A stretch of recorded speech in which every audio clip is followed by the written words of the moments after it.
క్రీస్తునందు ప్రియమైన సంఘమా, ఆత్మదేవుని ఆత్మ శక్తిని బట్టి, ఆత్మదేవుని మహాకృపను బట్టి మనము ప్రతినిత్యము పరిశుద్ధ గ్రంథము నుండి అనేకములైన సత్యయుక్తమైన మర్మయుక్తమైన బోధలను ధ్యానిస్తున్న క్రమంలో ఈ దినములకై ఆత్మదేవుడు మనతో మాట్లాడుచున్న కొన్ని సత్యములను మన ఆత్మీయతకు బలపరుచుకొని, మన ఆత్మీయతను సిద్ధపరచుకొని, పరిశుద్ధతను అత్యంత పరిశుద్ధతలోనికి నడిపించుకొని మనము నిత్య జీవమునకు వారసులవ్వాలని ఆ మహాదేవుని యొక్క ఆకాంక్ష ఉంటున్నది. ఈ దినములకై చదవబడినటువంటి వాక్య భాగములు మనము విన్నాం, చదివాం. అయితే అందులో మహాదేవుని యొక్క అంతర్గతమైన ఆత్మీయ బోధలు ఏమున్నాయో, ఆత్మీయ మర్మము ఏది దాగి ఉన్నదో, మానవునికి ఏది ప్రస్తుతింపబడుతుందో, మానవుడు కోల్పోయినటువంటి అతి నిత్య జీవమునకు వారసులవటానికి ఎట్టి జ్ఞానం అవసరమో అట్టి స్థితిని అలనాటి నుండి నేటి వరకు పరిశుద్ధ ఆత్మదేవుడు ఆయా దైవజనుల ద్వారా తెలియజేస్తున్నారు. ఆ దైవజనుల యొక్క ఆత్మీయతో బలపరుస్తూ వస్తున్నారు. అయితే క్రొత్త నిబంధన గ్రంథంలోనికి వచ్చేప్పటికీ ఆ మహాదేవుడి ఒక శక్తివంతమైన మర్మయుక్తమైన ఆత్మీయతతో కూడిన జన్మమును భూలోకానికి తీసుకొని వచ్చి ఆయనే ఒక మర్మయుక్తమైన దేవుడిగా మనకి కనపడి ఉన్నారు. అతి భావోద్రేకలతో కూడినటువంటి ఆత్మబోధలను మనము గ్రహించినప్పుడు మనలో లేనటువంటి, మనము పొందనటువంటి, మనము గ్రహించలేనటువంటి ఒక బోధను పరిశుద్ధ గ్రంథంలో దేవుడు మనకు తెలియజేస్తున్నాడు. అది ఏమిటంటే మారు మనస్సు, పశ్చాత్తాపం. The fundamental phenomena of God is such. లోకములో దేవుని యొక్క శక్తివంతమైన క్రియలే కాదు, కానీ వాటిని చూచి ఆనందించటం మాత్రమే కాదు, కానీ ఆయనను ప్రస్తుతించటం మాత్రమే కాదు, కానీ నీవు అట్టి స్థితిని చూచి విని గ్రహించినప్పుడు నీవు నిత్య జీవమునకు వారసులు అవ్వాలంటే మారు మనస్సు, పశ్చాత్తాపము, ప్రాయశ్చిత్తం ఉండాలి. Until and otherwise, if you do not have such of mind, you are not a Christian, you are not a believer, you are not a individual with the Spirit. అంతే. అది ఈ దినమున ఆత్మదేవుడు తెలియజేసిన గొప్ప సత్యం. ఆ సత్యాన్ని ఈ లోకంలో అనేక మంది అనేక రీతులుగా గ్రహిస్తున్నారు. గ్రహించలేని వారేమో వారికి వారుగా అతి నరకములు నిత్య నరకములకు ప్రాప్తులవుతున్నారు. గ్రహించి ఆ మారు మనస్సు ప్రాయశ్చిత్తం పొందిన వారేమో నిత్య జీవమునకు వారసులు అవుతున్నారు. అది నిరంతరము సాగుతున్నటువంటి ప్రక్రియ, నిరంతరము జరుగుతున్నటువంటి యుద్ధం. ఆ యుద్ధంలోనే యాజకులు, బోధకులు, సువార్థికులు వారి జ్ఞానం చొప్పున వారు బోధిస్తున్నారు. కానీ పరిశుద్ధాత్మ దేవుని యొక్క ఆలోచనను గ్రంథములో తెలియచేసినటువంటి స్థితిని తెలియచేయక అనేక ఆత్మలు నరకమునకు వెళుతూ ఉన్నాయి. అతి స్థితి ఉండకూడదని నీ దేవుడి దినాన మనందరితో కూడా మాట్లాడుతూ వస్తున్నారు. పరిశుద్ధ గ్రంథంలో యెషయా భక్తుడు ఒక మాటని తెలియజేస్తూ ఉన్నారు. ఆయన తెలియజేస్తున్నటువంటి ఈ మాటను ఒక పర్యాయం చదువుకుందాం. ఆ మహాదేవుని యొక్క ఆత్మీయతో కూడిన ఆశీర్వాదకరమైన స్థితిని ఏ రీతిగా మనం పొందుకోవాలో, ఏ రీతిగా మన జీవితాన్ని బలపరుచుకోవాలో, ఫండమెంటల్ నాలెడ్జ్ ని మనం స్థిరపరచుకోవాలో దేవుడు మాట్లాడుతున్నాడు. ఆ సంఘంలో భలే అద్భుతాలు జరుగుతున్నాయి అంట. ఆ సంఘములో ప్రార్థన చేస్తే ఒక స్థితి కలుగుతుందంట. ఆ సంఘములో ఏదో ఆత్మ తాకిడి జరుగుతుందిట అనే భావాలతోనే ఉన్నాం. కానీ ఈ వాక్యము చదివినప్పుడు మనలో ఒక జ్ఞానము ఉద్భవించాలి.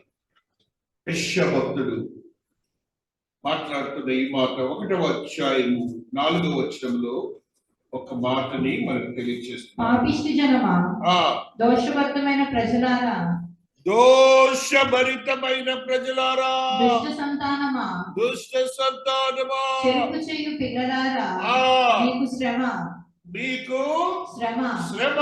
వారు యెహోవాను విసర్జించి ఉన్నారు, యెహోవాను విసర్జించి ఉన్నారు. ఇశ్రాయేలు యొక్క పరిశుద్ధ దేవుని దూషింతురు, ఇశ్రాయేలు యొక్క పరిశుద్ధ దేవుని దూషింతురు, దూషింతురు. ఆయనను విడిచి తొలగిపోయి ఉన్నారు.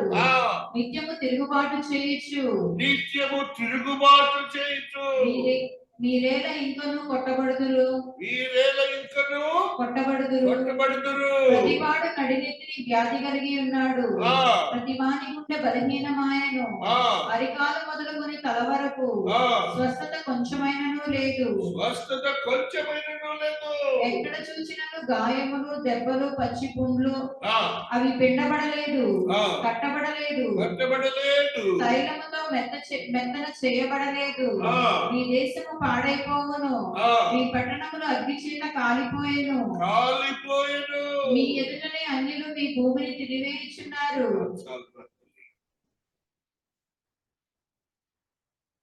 దుష్టతరమా అని ఆయన మానవాడిని అడ్రస్ చేస్తున్నాడు. ఆనందం ఉంటుందా మనకి ఈ మాట అంటే? Why he is speaking like that? ఎందుకు ఆయన అంతటి కఠినమైన పదాన్ని మానవాడితో వాడుతున్నారు?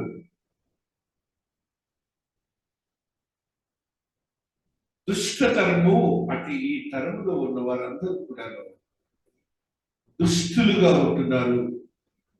అంటే దేవునికి దూరస్తులుగా ఉంటున్నారు. దేవుని వాక్యం వింటున్న వారుగా ఉండి కూడా దేవునికి సమీపస్తులు కాలేకపోతున్నారు.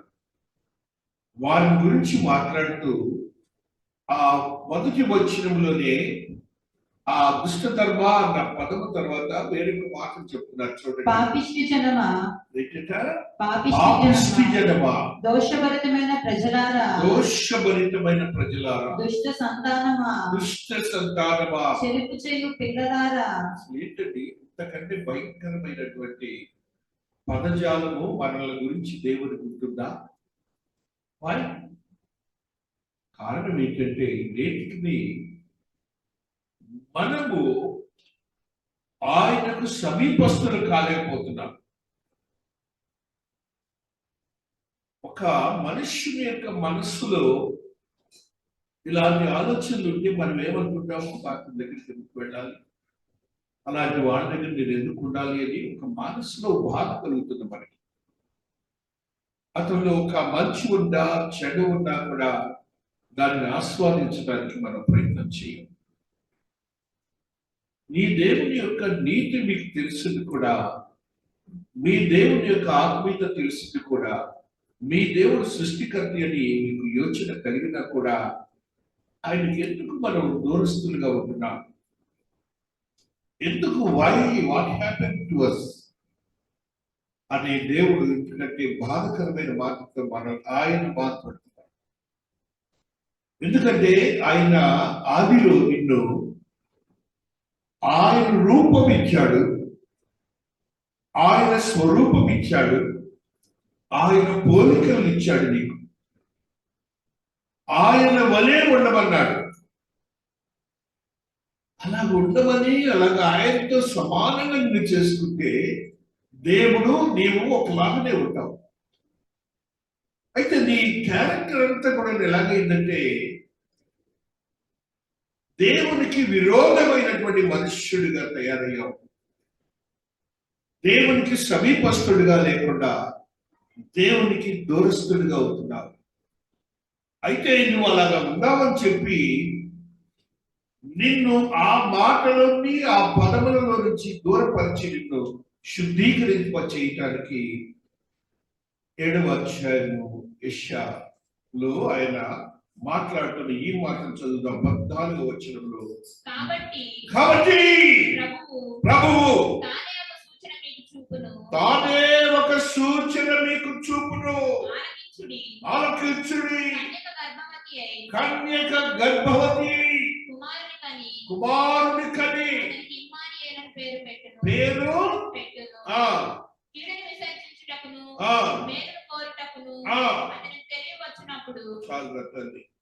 కాబట్టి ప్రభువు తానే ఒక సూచన మీకు చూపును, ఆలకించుడి.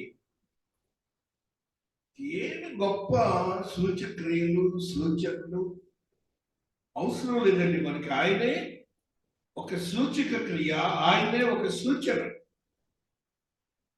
దేవుడే మానవుడిగా కన్యక గర్భంలోకి రావడమే ఒక సూచన, ఒక సూచక్రియ. ఇంకో మరి ఒక అద్భుతం చేయడం అవసరం లేదు. గుడ్డోడిని కాళ్ళు చూడటం లేదు, గుడ్డోడికి చూపు ఇవ్వటం అవసరం లేదు, నీకు ఒక అద్భుతాన్ని ఇవ్వటం అవసరం లేదు. ఆయనే నీకు ఒక ఆయన. ఎందుకు నువ్వు ఆరాధించలేక దేవునికి విరోధంగా ఉంటున్నావు? A passionate question had been put by Jesus today.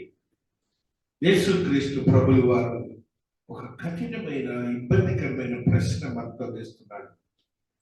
ఈ లోకరీతిగా దేవుని ఆరాధిస్తున్నావా, ఆయనకు నువ్వు ఇష్టడుగా ఉంటున్నావా లేదా అని ఈవేళ తన బాధను తెలియచేస్తున్నాడు. నేనే మీకు ఒక సూచక్రియనైతే ఇంకా ఎందుకు అడుగుతారు సూచక్రియలు అనే భావనని ఆయన లూక్లో మనం చదువుతాం.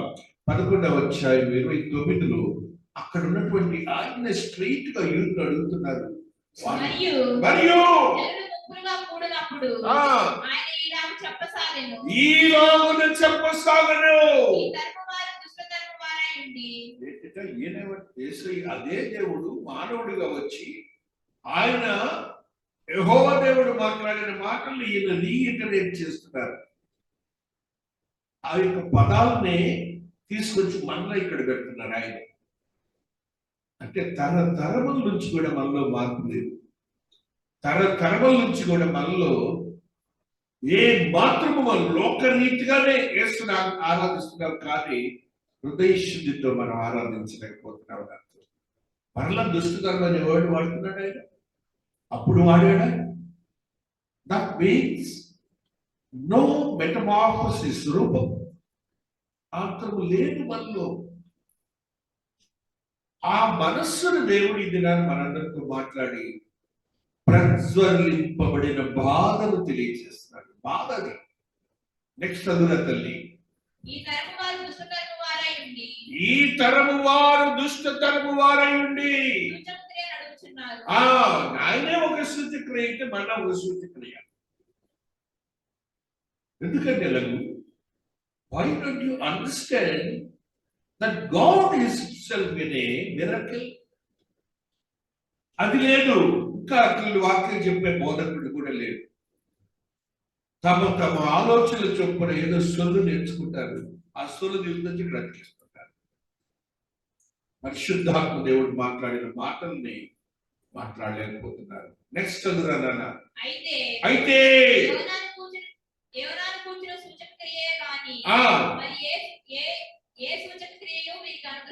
అనుగ్రహింపబడదు.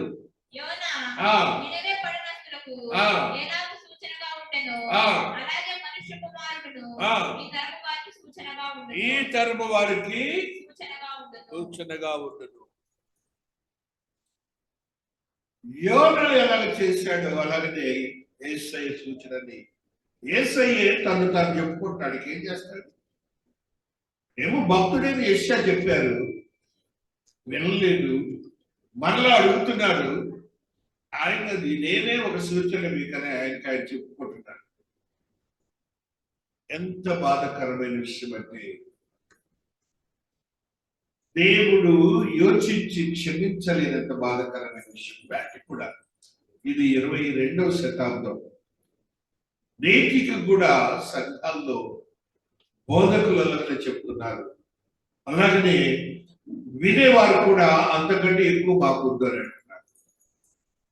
అది కాదు, అలాగే ఉంది. మనకి మహాదేవుని యొక్క ఆత్మీయతో కూడిన ఆశీర్వాదకరమైన మనస్సును మనం కలిగి ఉన్నాం.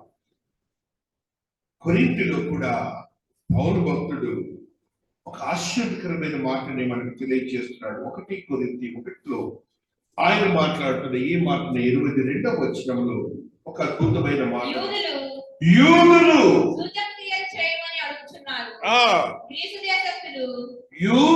సూచక్రియ వాళ్ళకే దేవుడు అని చెప్పాడు. యూదులకే కదా ధర్మశాస్త్రం, వాళ్ళకే కదా చెప్పింది దేవాతి దేవుడు విషయాలు.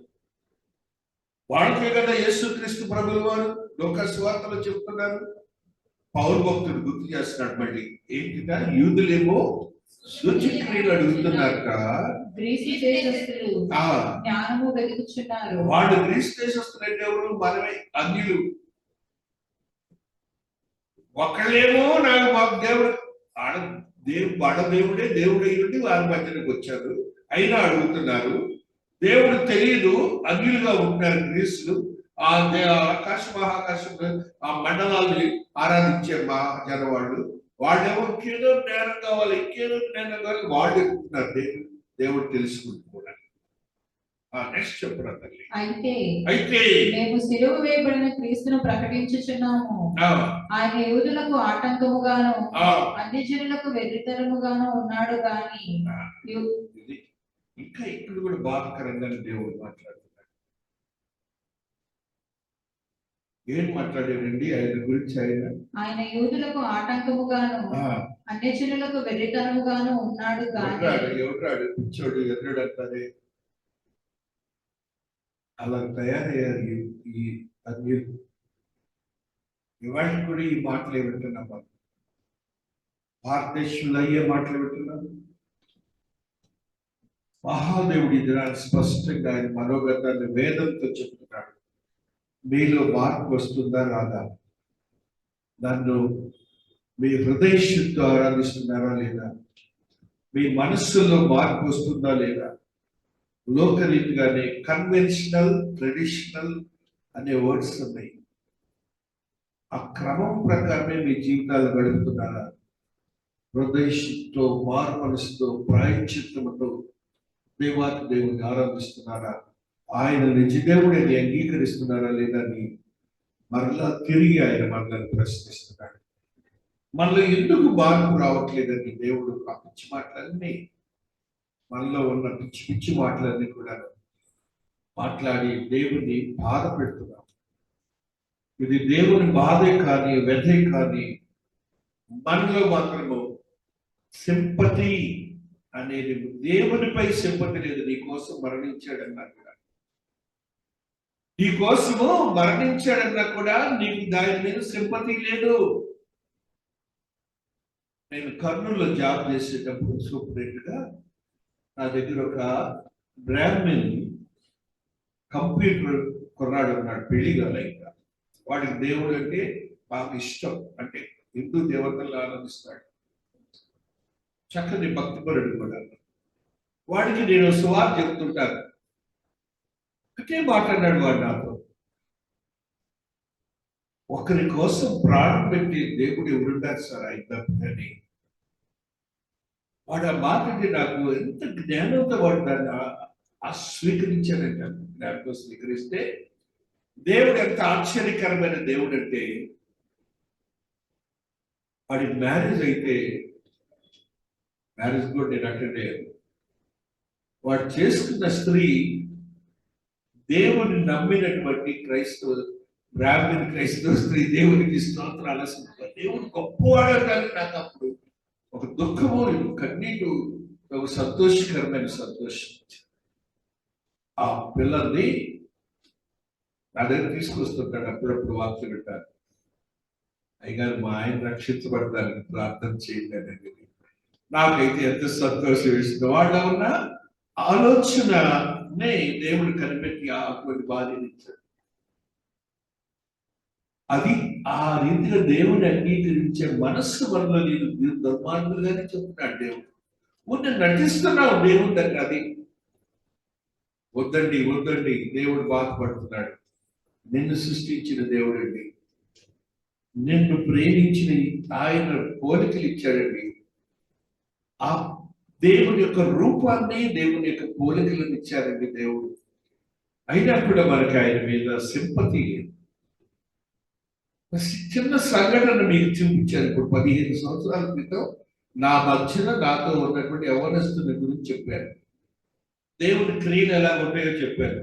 అతనిలో ఉన్న జ్ఞానంతో కూడిన మాటని, దేవుని క్రియను ఎవరు చచ్చిపోతారు, ఒక దేవుడు అలా చేసినట్టే ఆశ్చర్యమే సార్ అని నాకు చెప్తుండేవాడు. ఆడి పెళ్లి కాపిల్ల దొరికింది హైదరాబాద్ నుంచి. ఆశ్చర్యమైన దేవుడు కదండి. ఎవరి హృదయాల్లో అలాంటి ఆలోచనలతో దేవుడికి వారికి తగినట్టుగా దేవుడి క్రియలను జరిగిస్తాడు. ఇదే ఉదాహరణ. కాబట్టి మనలో ఆ దుర్మార్గత, దుష్టత్వము, ఇవన్నీ దేవుడికి ఇష్టం లేని 5 మాటలు చట్టాలకు రాశాడు మనల గురించి. అంటే దేవుని దృష్టిలో మన యొక్క మనస్సులు ఎలాగనే చెప్పాడు. ఇక్కడ కూడా ఏం చెప్తున్నాడు పౌలు భక్తుడు కూడా, యూదులేమో సూచన అంట. ఆయనే సూచన అయితే యూదులు అడుగుతారట. ఈ గ్రంథం తెలిసిన వారు, ఈ గ్రీస్ దేశస్తులేమో మనం అనమాట అతిలు, వాళ్ళేమో జ్ఞానము కావాలంటున్నారండి. ఏం చేసుకుంటారు జ్ఞానం? దేవుడే జ్ఞానం అండి, ఆయన ఎతకాల, ఆయన జ్ఞానం ఇస్తారు. ఏమంటాడు యూదా పత్రికలో? జ్ఞానము నా యుద్ధము, యాకోబు పత్రికలో జ్ఞానము నా యుద్ధం ఉన్నది, విశ్వాసముతో అడుగుని ధారాళముగా దయచేవాడు నేనే అని ఆయన చెప్తుంటే, దేవుని జ్ఞానాన్ని వేరే చోట పుస్తకం పోయింది. ఆ పుస్తకం పోయిన దగ్గర ఎతకాలా, లేకపోతే లేని చోట పుస్తకం దొరుకుతుందా? నువ్వు దేవుని దగ్గర జ్ఞానం ఉంటే అక్కడ ఎత్తకు. ఇది ఈ గ్రంథము దేవుని యొక్క గ్రంథము, పరమ నుంచి లిఖించబడిన గ్రంథం. ఈ గ్రంథంలో పరమ సత్యాలు ఉంటాయి, కానీ మానవునికి సంబంధించిన సత్యాలు ఉండవు. అది గ్రహించలేనటువంటి యాజకులు, బోధకులు, సువార్తికులు, విశ్వాసులు చేరి భ్రష్టత్వంలోనికి ఆ సువార్తను తీసుకొని వెళ్తున్నారు. మనము భ్రష్టులుగా ఉండి ఆయనకు విరోధులుగా ఉంటున్నామేమో అని దేవుడు ఇదనాన్ని మనల్ని ప్రశ్నిస్తూ వస్తున్నాడు. Let us not be the persons like that before the God. దేవునికి ఎలాగ మనం విరోధులుగా ఉండొద్దు, దేవునికి మనం స్నేహితులమని ఆ పత్రికలను చూస్తే సువార్తలో తెలియజేశారు.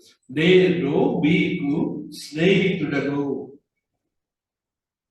ఆయన నీకు స్నేహితుడిగా ఉండడానికి ఇష్టపడ్డాడే. అంత మంచి దేవుని కలిగి ఉండి కూడా మనం ఇంకనూ మనం దేవుని మారు మనసు ప్రయత్నము లేక మన జీవితాలని రోజులాగానే ఎలాగంటే ఏదో ఒక దేవుడి దగ్గరికి వెళ్తున్నామని అంటారు, కానీ దేవునికి సమీపస్తులు కాలేకపోతున్నారు. Let us take one decision today. ఆయనతో ఏకీభవించి మమేకమయ్యే విశ్వాసులుగా ఉంటాం. ఏకీభవించి మమైకము అంటే ఆయనతో మనము ఏకీభవించి ఆయన నీవు ఏకమై ఒక్కటిగా ఉండటమే మమైక్యం. ఆ స్థితిలోనికి వెళ్ళడానికి ఆయన యోగ్యకరమైన వాక్యాలు ఇచ్చాడు మనకి. మీరందరూ ఈ దినం చదువుకున్న ఓల్డ్ టెస్టిమెంట్ లో మహాదేవుడు మోసెస్ తో మాట్లాడుతున్న మాటని ఒక్కసారి గుర్తు చేసుకుంటున్నాం. ఆ దేవాతి దేవుడు ఆ దుష్ట ధర్మమైనటువంటి యూదులతో ఆ ఫరో దేశంలో ఉన్నటువంటి ఐగుప్తీయులు ఏ మనవలి దేవతలు ఎలాగ ఆరాధిస్తారో ఆ దేవతను ఆరాధించే జనాంగంతో ఈ దేవాతి దేవుడు దేవుని యొక్క మనుష్యుడిగా ఉన్నటువంటి మోసెస్ ను పంపిస్తూ ఆయన ఆ మాటలను తెలియజేసిన స్థితిని ఒకసారి గుర్తు చేసుకోవాలి. నిర్గమ 4:8 ఆయన మాట్లాడిన ఈ మాటను ఆయన నమ్మక మొదట సూచనలను బట్టి వినకపోయినా మొదటి సూచనను బట్టి వినకపోయిన ఎడల రెండవ దాన్ని బట్టి విందురు. వారు ఈ రెండవ సూచనలను బట్టి నమ్మక నీ మాట వినకపోయిన ఎడల నీవు కొంచెం వేటి నీళ్లను తీసి ఎండిన నేల మీద పోయవలెను. అప్పుడు నీ వేటిలో నుండి తీసిన నీళ్లు పొడి నేల మీద రక్తమగును. మహాదేవుడైనా అప్పటికి క్రీస్తు ప్రభులు వారు రాలేదు, యెషయా భక్తుడు రాయలేదు, ఎవ్వరు లేరు. ఆనాటికి ఎవరు లేరు, భక్తులు ప్రవక్తలు ఎవరు ఈ గ్రంథం రాయలేదు. యేసుని గురించి సూచక్రియగా లేదు. దేవాతి దేవుడే స్పష్టంగా మోసెస్ భక్తులతో తెలియజేస్తున్నాడు, నీవు ఈ క్రియలు వారి ముందు సూచక్రియలుగా చేసినట్లా వారు నమ్ముదురు.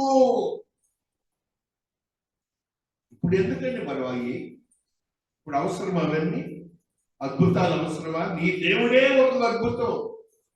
నీ దేవుడే నీకు రక్షణానందం నిత్య జీవడానికి శిలువ వారిపై మరణించి నిష్కలమైన రక్తమును ప్రోక్షించి పునరుద్ధారుడై దేవాతి దేవుడును నీకు నిత్య జీవుని ఇవ్వడానికి భూలోకానికి వచ్చిన ఏకైక దేవుడిగా ఉంటే ఇక్కడ నీకు సూచక్రియలు కావాలా? నీ మధ్యనే సంచరించిన ఏకైక దేవుడైనా ఆయన మనతో ఈ దినాన సుస్పష్టంగా మాట్లాడుతున్నాడు. ఆ దుష్టతరం అనే పదాలతో ఉందామా, లేక ఇష్టమైనటువంటి దేవునికి మనుష్యులుగా ఉందామా, ఆయనకు స్నేహితులుగా ఉందామా, ఆయనతో మమైకమవుదామా అని ప్రశ్నించుకుందాం. ఏది మనలో లోపం ఉన్నదని ఒకసారి మనము గ్రహించబద్ధమవుతున్నాం. మహాదేవుడు మరి యొక్క సత్యాన్ని తెలియచేస్తూ వస్తున్నారు. 8:23 ఎక్సోడస్ లో ఈ మాటని దేవుడు తెలియజేస్తున్నాడు. జాగ్రత్తగా వినండి. నా ప్రజలను ఈ ప్రజల నుండి జాగ్రత్తగా వినండి. దేవుడు నీతో ఈ దినాలు మాట్లాడుతున్నాడు. You will be separated from the దుష్టతరము. వారి నుండి నిన్ను ప్రక్కకు తీసుకొని వచ్చి నా మనుషులు అని అంట. దేవుడికి ఒకసారి స్తోత్రాలు చెప్పండి. హల్లెలూయా. మనలో నిశ్చితమైన ఖచ్చితమైన ఆత్మీయతో కూడిన మారు మనసు ఉన్నప్పుడు దేవాది దేవుడు నిన్ను ప్రత్యేకించుకొని ఆయన మనుష్యుడిగా చేసుకొని ఆయన నీతో మమేకమయ్యి ఆయన నీతో జీవించి ఆయన నీ ద్వారా సూచక్రియలు అద్భుతములు చేసి ఆయన బయటపరిచే యోగ్యుడిగా నిన్ను భద్రపరుస్తాడు. ఆ పరిశుద్ధాత్మ దేవుడి నీ మధ్యన నా మధ్యన జీవిస్తూ వస్తున్నారు.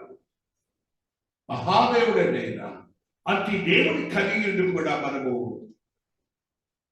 అదే టైటిల్స్ మాకు బాగా నచ్చింది అని పెట్టుకుంటాం.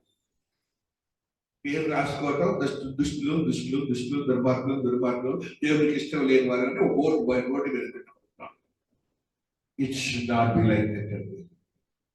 లెట్ us be the దేవుడు ప్రత్యేకించబడిన జనాంగంగా మనం ఆయన తరము ఆయన మనుషులుగా ఉంటాం. మహాదేవుడు మాట్లాడుతున్న ఈ మాటల్ని మనం గుర్తించుకుందాం. మహాదేవుని యొక్క ఆత్మీయతో కూడిన ఒక మాటని సామెతల్లో తెలియజేస్తున్నాడు. The sound of the wise is looking and writing like this for the sake of the wise people. సామెతలు 18th chapter లో 11వ వచనంలో ఒక మాటని మనకు తెలియజేస్తున్నాడు. ధనవంతుడికి వారి ఆస్తి ఆశ్రయపట్టణము, ఎచ్చట వారి ఆస్తి ఆశ్రయపట్టణం, ఆ వారి దృష్టికి ఆ. అది ఎత్తైన ప్రాకారము. ఆ ఆపత్తు రాకమునుపు ఆ. నరుని హృదయము అతిశయపడును, ఆ ఘనతకు ముందు వినయం ఉండును. ఆ సంగతి వినక ముందు ఆ. ప్రత్యుత్తరం ఇచ్చువాడు ఆ తన మూఢతను బయలుపరిచి సిగ్గునందును.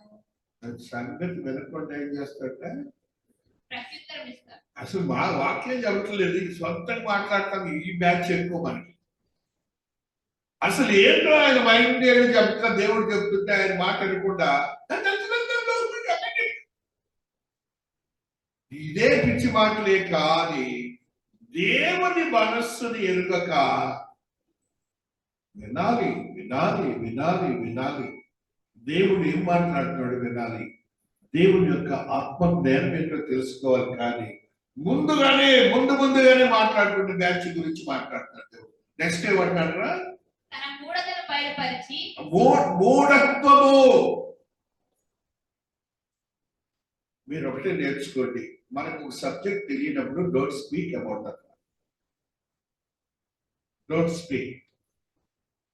తెలిసిన సబ్జెక్ట్ ఉన్నప్పుడు అదును వచ్చినప్పుడు మాట్లాడండి, అంతే. తెలిసిన సబ్జెక్ట్ ఉన్నా నీకున్న సమయం వచ్చినప్పుడే మాట్లాడండి. యూపీఎస్సీ ఎగ్జామినేషన్స్ లో, సర్వీస్ కమిషన్ లో, ఐఏఎస్ ఎగ్జామినేషన్ లో ఇంటర్వ్యూకి వెళ్తే డిస్కోర్స్ అని ఒక పార్ట్ ఉంటుంది ఇంటర్వ్యూ ఓరల్ అయ్యాక. ఆ ఓరల్లో సబ్జెక్ట్ నీకు వాడికి ఒకే సబ్జెక్ట్ ఉందా లేదా వాడిని అడుగుతారు. ఆ డిస్కోర్స్ లో ఇరువురిని ఆ సబ్జెక్ట్ ఉందా లేదా, నువ్వేం బుక్స్ రెఫర్ చేసావు, వాడిని ఏమైనా సార్ అడిగి అది కంపారిటివ్ స్టడీలో సమం ఉంటేనే మిమ్మల్ని డిస్కస్ పెడతారు. అర్థమవుతుంది కదా? ఆ డిస్కషన్ లో పెట్టినప్పుడు ఆ డిస్కోర్స్ లో నీ విజడం ఏంటో తెలియజేయడానికి జరగాలి. అక్కడ సైకాలజిస్ట్ ఇక్కడ కూర్చొని ఉంటాడు. ఆ మాటల్లో వీడి జ్ఞానం ఏంటో తెలిసినప్పుడు వాటిని ఓరల్లో మార్కులు వేస్తారు. అది ఒక జ్ఞానవంతులు చేసే discussion while a collector is going to be selected, that oral discussions will be there. అదే కానీ మహాదేవుని యొక్క శక్తిని మరచి ఎవరికి వాడు సొంత జ్ఞానాలే, నాకు తెలియని సబ్జెక్టు నా జీవితంలో నేను మాట్లాడలేదు, అనవసరం. నన్ను ఎంత చెప్పడానికి చేయని, తేలిపోవడానికి చేయని. I have never spoke about that one. Why? Because తెలియని దాని గురించి మాట్లాడితే ఏమవుతున్నాడు? ఆయన ఏమంటున్నాడు? వెళ్ళాడు. తన మూఢత్వమును బయలుపరచి ఇలాంటి భావోద్రేకాలతో దేవుణ్ణి మనము అవమానపరుస్తున్నాం. మనకి యేసయ్య గురించి తెలిసింది అంతే. నేను మాట్లాడుతున్నాను దీంట్లో లోతుగా. నేను దేవుళ్ళకి వచ్చాక నాకు అర్థమైన బైబిల్ ఏంటంటే, ఒక్క పేజీ వాడి జీవితం సరిపోదు చెప్పడానికి. నేను ఛాలెంజ్ చేసి చెప్తున్నాను, ఒక్క పేజీని జీవితం సరిపోదు. నాకు అన్ని వచ్చని వెర్రవిగే జనాంగంతో ఇప్పుడు వస్తుంది బైబిల్ బలహీనపడుతుంది. అంత గొప్ప సత్యంతో దాగిన ఇప్పుడు చదివిన మాటల్ని 100 రోజులు ప్రసంగాలు చేయొచ్చు. లేదు the mind of the lord is speaking with us today. దేవుడు తన మనస్సుతో మనతో మాట్లాడుతున్నాడు. మీరందరూ ఇలా ఉండి నాకు దూరస్తులు అవుతున్నారు, మీరు నన్ను దూరపరుస్తున్నారు, నా యొక్క హృదయం వెంటతో కూడే మనస్సును కలుగు చేస్తున్నారు. మీరు సరైన ప్రాయశ్చిత్తము మారు మనసు లేదు. ఎంతకాలం మీరు ఇలా ఉంటారని God is speaking to us that the God's mercy is recording in his mind. ఒకటి రాజుల్లో ఒక వ్యక్తి గురించి మాట్లాడుతున్నాడు. 24th chapter 29th verse, 4వ అధ్యాయము 29వ వచనంలో మహాదేవుడు మాట్లాడుతున్న మాట, దేవుడి జ్ఞానము బుద్ధిని, దేవుడు జ్ఞానమును బుద్ధిని. 2 మాటలు మీరు తెలుగు మాట్లాడి, ఇవన్నీ మనకు తెలుగుడమే అందరం ఏమంటున్నాడు చూడండి. జ్ఞానమును బుద్ధి వర్ణింప సఖ్యము కాని వివేచన గల మనస్సును వర్ణింప శక్యము గాని వివేచన గల మనస్సు. 3 మాటలు మీరు గమనించండి. ఈ 3 మాటలు గమనిస్తే అది మన మనుషులువా కాదు తెలిసిపోతాయి. బుద్ధి, జ్ఞానము, వివేచన అది దేవుని దగ్గర ఉంది. ఏదో కొద్ది తెలియగానే విర్రవీగిపోతా ఉంటాం మనం. ఆ తర్వాత ఏమన్నాడు తల్లి? వివేచన గల మనస్సును సొలొమోనుకు దయచేసి సొలొమోనుకు కలిగిన జ్ఞానము తూర్పు దేశస్థుల జ్ఞానము కంటేను ఐగుప్తుల జ్ఞానమంతటి కంటేను అధికమై ఉండెను. అక్కడ చెప్తున్నాడండి, తూర్పు దేశస్థులు ఐగుప్తీయులు న్యాయంగా మాట్లాడితే హిస్టరీ చెప్తున్నా మీకు. నైల్ సివిలైజేషన్ అని, ఇండస్ వ్యాలీ సివిలైజేషన్ అని 2 సివిలైజేషన్స్ ఉన్నాయి. Indus valley civilisation Indian civilisation, Nile civilisation Egyptian civilisation. అంటే 2 నదులే. నైల్ నది ఇక్కడ హిందూ దేశంలో ఉన్నటువంటి ఇండస్ వ్యాలీ. ఆ సివిలైజేషన్స్ తర్వాత వచ్చినవాడు సాల్మన్ ద వైస్. జాగ్రత్తగా వినండి. ఆ సాల్మన్ ద వైస్ అంటున్నాడు, ఆయనకు దేవుడు జ్ఞానం ఇస్తున్నారట. వాళ్ళేమో తూర్పు దేశస్తుల కంటే కూడాను, ఐగుప్తుల కంటే కూడాను ఇంకను అధికమైన జ్ఞానాన్ని దేవుడు ఈ సాల్మన్ ద వైస్ ఇస్తున్నారట. అనగా పూర్వమున్న జ్ఞానము కంటే మానవుడికి, పూర్వము మానవునికి ఉన్న జ్ఞానము కంటే అధికమైన జ్ఞానమును మా దేవుని యొద్ద ఉన్నది కాబట్టి అతి జ్ఞానమును ఆ సొలొమోను రాజుకి ఇస్తున్నారు. దేవుడిని అడిగాడు సాల్మన్ ద వైస్, ఎలాగ స్వామి వీళ్ళందరూ నేను రూల్ చేయాలంటే నాకు జ్ఞానం కావాలి కదా, వివేచన కావాలి కదా, నా సొంత జ్ఞానం నాకు చాలదు కదా అని దేవుడిని ప్రాధాన్యపడి అడిగితే దర్శనంలో దేవుడు ఆ సెంటెన్స్ పూర్తి చేయలేదు. వర్స్ తూర్పు దేశస్థుల జ్ఞానము కంటేను ఐగుప్తుల జ్ఞానమంతటి కంటేను అధికమై ఉండెను. అతడు సమస్తమైన వారి కంటేను ఇశ్రాయేలీయుడైన ఏతాను కంటేను మామోరు కుమారులైన హేమాను, కల్కోలు, దర్బి అని వారి కంటేను జ్ఞానవంతుడై ఉండెను కనుక అతని కీర్తి చుట్టూనున్న జనములన్నిటిలో వ్యాప్తి అయ్యెను. అంటే మానవుడి జ్ఞానము దుష్టతరమైన జ్ఞానం కంటే దేవుడి జ్ఞానాన్ని మీరు వెతికి ఆయన దేవుడని, ఆయనే మర్మయుక్తమైన దేవుడని, ఆయన నిన్ను రక్షించే దేవుడని, సృష్టికర్త అయిన దేవుడని విశ్వసించి మారు మనసు పశ్చాత్తాపంతో జీవించని మరలా ఆయనగా చెప్పుకుంటున్నాడు. This is my status but you could come to me అంటున్నాడు. నీలో సరైనటువంటి మార్పు లేదు, మారు మనసు లేదని ఆయన బాధపడుతూ మనతో చెప్తున్నాడు. ఈ మాటలను చెప్పి ఇంతకంటే చెప్పే దేవుడు ఉంటే చెప్పండి ఎక్కడన్నా. వ్యక్తిగతంగా తాను తగ్గించుకొని చెప్పే దేవుడు చెప్పడం నాకు ఎవరన్నా ఉన్నారా? వాళ్ళకి చెప్పేవారు ఈవెన్ నీ టీచరే చెప్పడం. ఎంతో జ్ఞానం వచ్చిన వాళ్ళు అది చెప్తాడు. అయినప్పటికీ మనలో మారు మనసు లేదు, పశ్చాత్తాపం లేదు. మన జీవితాలు ఇంకా భ్రష్టత్వంలోనే, దుర్మార్గతలోనే, దుష్టులుగానే జీవిస్తున్నాం. దేవుని దృష్టిలో మనలో ఒక మార్పు ఉండాలని అంటున్నాడు. దుష్టతరము, అన్గాడ్లీ, దుష్టతరానికి నిర్వచనాల్లో ఒకటి అన్గాడ్లీ. 2 తిమోతి 3:3 అన్గాడ్లీ అంటే దేవుని ఎరుగక, దేవుని బలహీనపరుస్తూ మాట్లాడే మాటలు, దేవుని యొక్క నామాన్ని కూడా బలహీనంగా మాట్లాడే మనుషులు, అతిద్వేషులు, అపవాదకులు, సజ్జన ద్వేషులు, ద్రోహులు, కంటే సుఖానుభవం ఎక్కువగా ప్రేమించువాడు. దేవుని కంటే సుఖానుభవం అండర్లైన్ చేసుకోండి ఈ మాటని, నిరంతరం అండర్లైన్ చేయండి. ఎంతగా ఉంది చర్చికి రాలేదు, అంతే కదా ఈ మాట ఏంటది?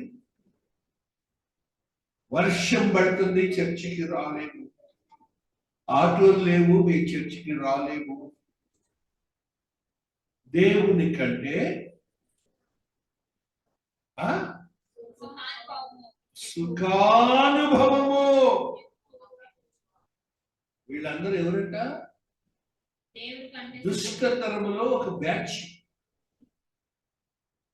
ఈయన మాట్లాడిన దేవుడు కాదండి బాబు, నన్ను ఏమనకండి. మహాదేవుడు మాట్లాడుతున్న మాటలే చెబుతున్నారు. ఇవన్నీ చెప్పి దేవుని కంటే సుఖానుభవము. ఈ మన దేవుడు మనకు ఒక గొప్ప విషయం ఏసీలు ఇచ్చాడు. అంటే ఇంట్లో ఇంకా ఏసీలు మంచిగా ఉన్నాయో నా డౌట్. అవి ఏ కంపెనీ చెప్పండి, అవి పెట్టిస్తాను. అయినా కూడా కదలటానికి కూడా ఇష్టం లేదు ఇంట్లో నుంచి. బాధపడిపోతాం ఎండలో. 10 గంటలకు వెళ్ళని నేను తయారయ్యి టకటక వచ్చి 10 కూర్చుంటాను. దోమలు చేవలు ఇవన్నీ తుడుస్తా కూర్చుంటాను. మనుషులు కనపడదు, చేవలను దుడుదామని అయ్యి వచ్చిన ఈ వాక్యం పెట్టాను. చేవలు వచ్చి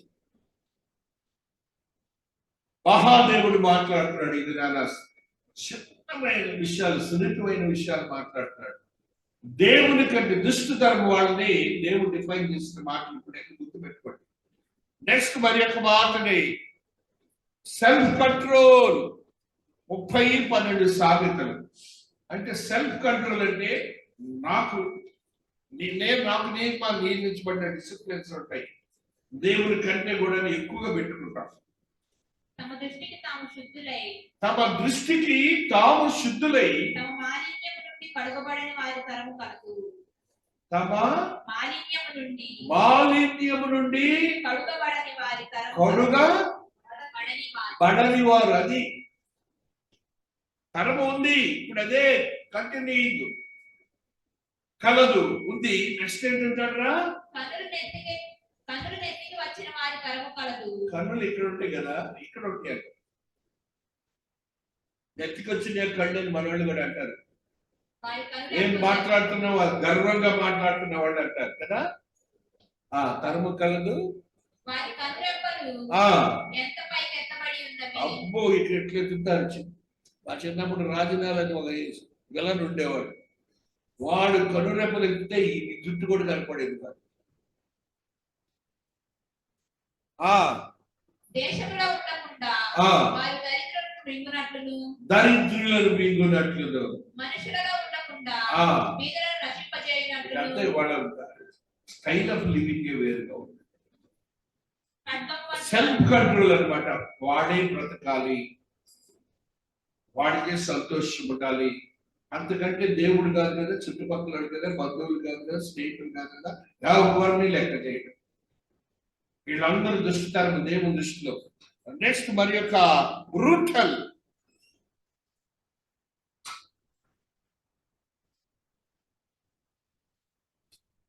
డిట్రానమీ ద్వితీయోపదేశ కాండము 32వ అధ్యాయము 5వ వచనాన్ని చదువుదాం.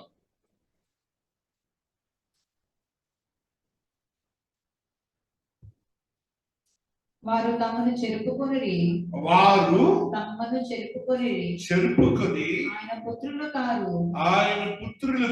వారు కళంకులు, మూర్ఖత గల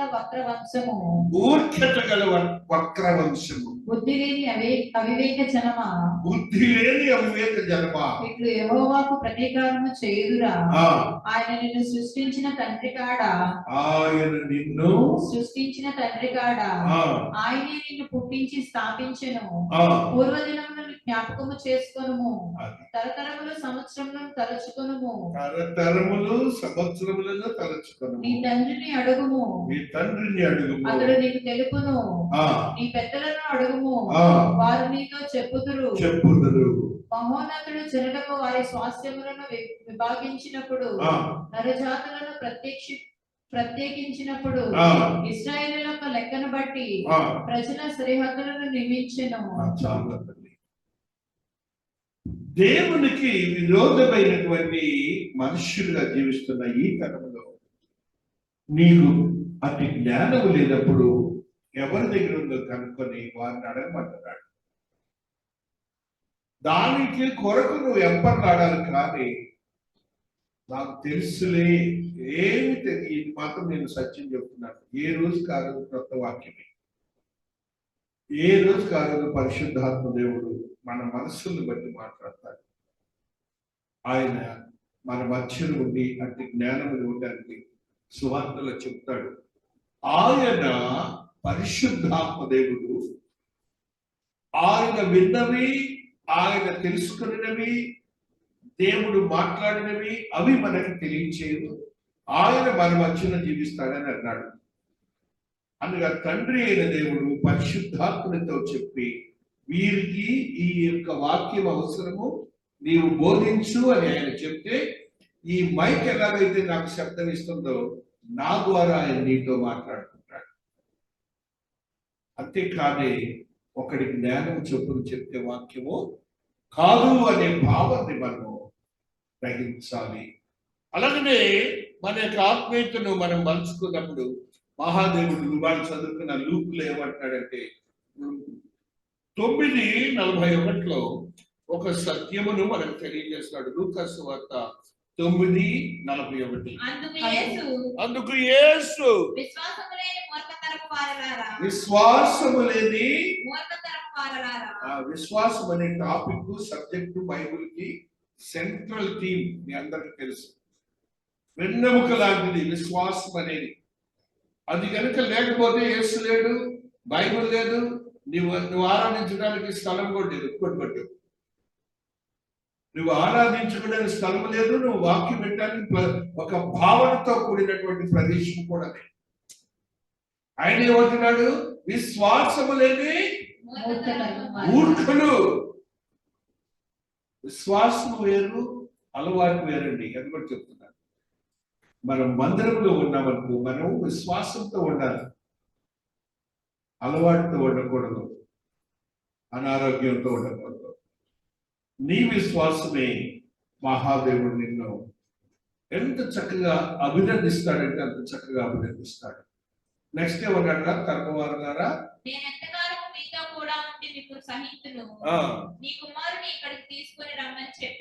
ఒకటే గుర్తించుకోండి, ఆ తెలుగు మాట గుర్తించుకోండి, సహితులు అంటాడు. అంటే ఎంత బాగా చూడండి, దేవుడికి మనలో అవిశ్వాసము, ఆ పాళ్ళు తగ్గిపోతున్నప్పుడు దేవుడు ఓర్చుకుంటున్నాడంటే ఏంటి ఇలాగ అయిపోయారు వీళ్ళని, ఏంటి ఇలాగ వాళ్ళ సొంత ఇష్ట ప్రకారం నన్ను ఆరాధిస్తున్నారు, కానీ విశ్వాసం అనే భావన లేకుండా సొంత సెల్ఫ్ కంట్రోల్, వాళ్ళ పనులను బట్టి నన్ను ఆరాధిస్తున్నారు, కానీ నన్ను ఆరాధిస్తూ వాళ్ళ పనుల్లోకి వెళ్ళట్లేదని దేవుడు బాగా సహిస్తున్నాడంట మన జీవితాలు. అంటే the mindset the God is speaking us today. మన ఆయన మైండ్ సెట్ తో మనతో మాట్లాడుతున్నాడు, మనల గురించి, మన ఆత్మీయత గురించి, భక్తి తత్పరత గురించి దేవుడు మాట్లాడుతున్నాడు.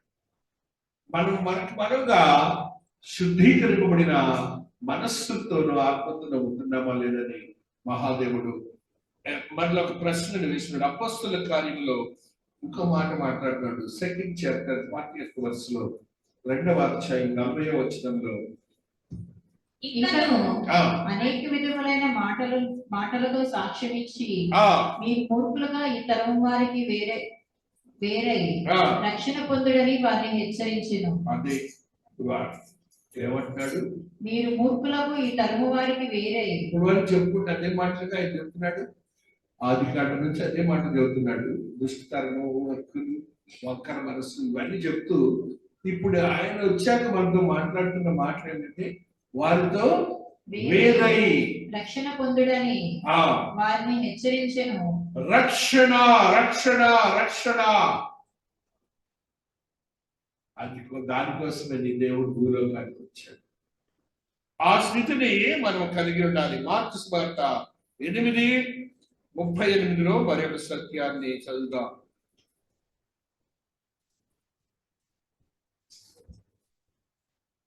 వ్యభిచారమును పాపమును చేయి తరము వారిలో నన్ను గూర్చి నా మాటలను గూర్చి సిగ్గుపడువాడెవడో వారిని గూర్చి మనిషి కుమారుడు తన తండ్రి మహిమ గలవాడై పరిశుద్ధ దూతలతో కూడా వచ్చినప్పుడు సిగ్గుపడనని చెప్పాను. దేవాది దేవుడు ఈ మాటలు మీరు గుర్తుపెట్టుకోండి. యేసయ్య అంటున్న మాటలు తండ్రి అంటాట యేసయ్యతో ఏ సువార్త చేసావు నువ్వు వేస్తూ నేను పంపిస్తే మానవుడిగా ఏంటి అందరూ ఇలాగ తయారైన దుష్టతరంలాగా ఉన్నారని ఆ సిగ్గుపడ్డాట. వాక్యం సరిగ్గా చెప్పలేదా నువ్వు? ఆ మాటల్లో సిగ్గుపడుట అనేది దేవుడిని మాట్లాడుతున్న మాట అనేది మనల్ని మన జీవితాలను చూసి మన విశ్వాసాన్ని చూసి అలా ఉండదండి. దేవుడికి ఇష్టలుగా ఉండండి, ఆశీర్వాదాలండి. ఎవ్వరికి దొరకని దేవుడు దొరికాడు. మనకి లోకంలో ఎవరు లెక్క చేయకపోవచ్చేమో, కానీ నీ దేవుడు నీకు ఏది లేదు అది ఇవ్వడానికి ఎంతో శక్తివంతమైన దేవుడు అండి. అంత శక్తివంతమైన దేవుడిని మీకు చెప్తుంటాను, ప్రతిసారి చెప్తున్నాను. మా బ్యాచ్ వాళ్ళందరికీ ప్రమోషన్ లేదు, రికార్డులు అనేది ఇవ్వరు.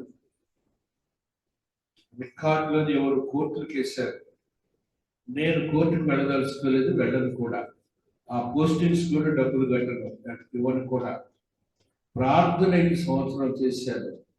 ఒక్క ప్రమోషన్ అడిగితే దేవుడు నాకు జిల్లా ఆఫీసర్గా 2వ ప్రమోషన్ పడిచ్చాడు. అంత మంచి దేవుడు అండి నీ దేవుడు. ఎందుకంటే ఆయన వదిలిపెడతారు మీరు?